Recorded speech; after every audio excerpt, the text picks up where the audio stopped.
Tenth 9.1 का 5वां सवाल।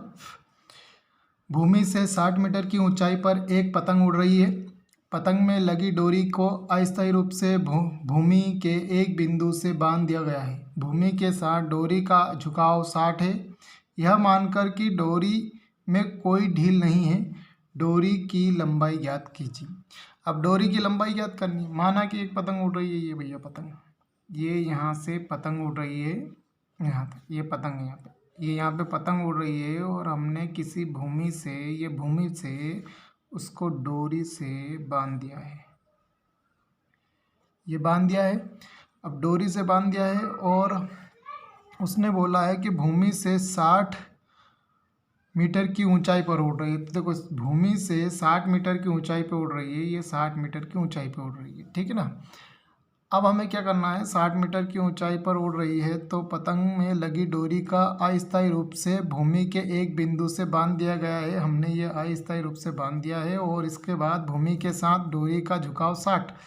अब 60 मीटर की ऊंचाई पे उड़ भी रही है और उसका झुकाव जो है वो भी 60 का कोण बनाता हुआ, कितना कोण बनाता है, 60 का है, ठीक है ना। तो अब इसको हम नाम दे देते हैं ABC, ठीक है।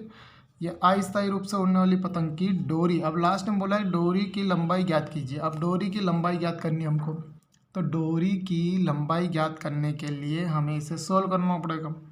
यानी कि ये डोरी की लंबाई है, इसको ज्ञात करना पड़ेगा। तो माना कि डोरी की लंबाई मान लो, या फिर अपन डायरेक्ट भी कर सकते हैं, AB है, AC है।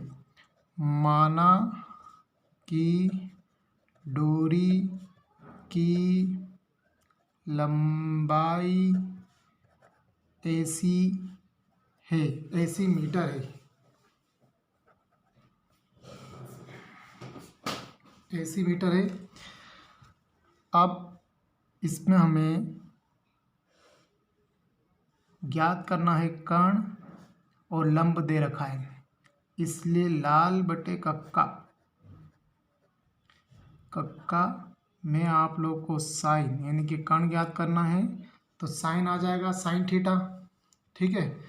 तो यहाँ लिखना पड़ेगा, दिया है करके, क्या दिया है आपको, दिया है भाई साहब AB दे रखा है 60 मीटर, ठीक है। और ये हमें ज्ञात करना है मीटर में, AC ज्ञात करना है, यानी कि डोरी की लंबाई ज्ञात करनी है। तो ऐसे में हमको समकोण त्रिभुज, समकोण त्रिभुज ABC में क्या भैया, ABC में साइन थीटा बराबरी पर लंब बटे कर्ण हो जाएगा, लंब बटे कर्ण, ठीक है। अब लंब बटे कर्ण मतलब कोण कितना बना रहा है, तो साइन 60 डिग्री का कोण बना रहा है और लंब कितना हमारे पास, तो 60 डिग्री, ठीक है। और कर्ण कौन सा है, तो AC, और AC हमें ज्ञात करना। अब साइन 60 डिग्री का जो कोण बन रहा है उसका मान होता है हमारी ट्रिग्नोमेट्रिक टेबल में √3/2, ठीक है। और ये 60 बटे में AC। अब आप AC का गुणा इधर कर दीजिएगा तो √3 AC हो जाएगा और इसका गुणा इधर कर दिया ना, क्रॉस मल्टीप्लाई कर देंगे हम, सॉरी देखिएगा फिर से, साइन 60 डिग्री यानी 60 बटे AC हो जाएगा और AC का आपने गुणा कर दिया √3 में AC, और ये आपने 2 का 60 में करना है। अभी गुणा करेंगे नहीं, हम गुणा करके रख देंगे, ये गुणा का साइन डाल दिया, ठीक है ना। AC बराबरी पर गुणे में होती तो बटे में ले आएंगे, ये 2 बटे में √3। अब क्या करना है, अब आप लोग को यहाँ पर नीचे हमें हर का परिमेयीकरण करना है। हर का परिमेय कौन है, हर नीचे ये दे रखा है। तो आप लोग को 60 बट गुणित रूट में 3 गुणित में आप लोग क्या करोगे, AC बराबरी पर जो रहेगा आपका 60 × 2 अपॉन में 60 गुणित 2 बटे में रूट थ्री का दोनों और हर और अंश में गुणा कर देंगे तो हर का परिमेय हो जाता है। अब हर और अंश में गुणा करेंगे तो रूट का रूट में करेंगे केवल, पहले तो आप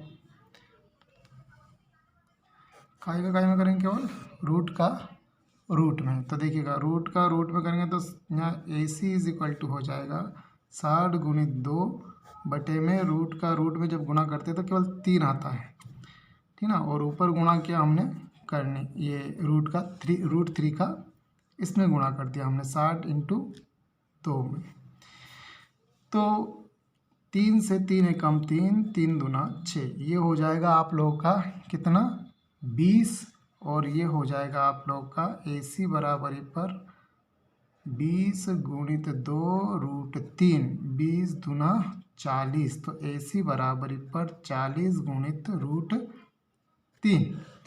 तो इस प्रकार आप लोग की डोरी की लंबाई अतः डोरी की लंबाई ए सी बराबरी पर 40 गुणित रूट 3 है। जय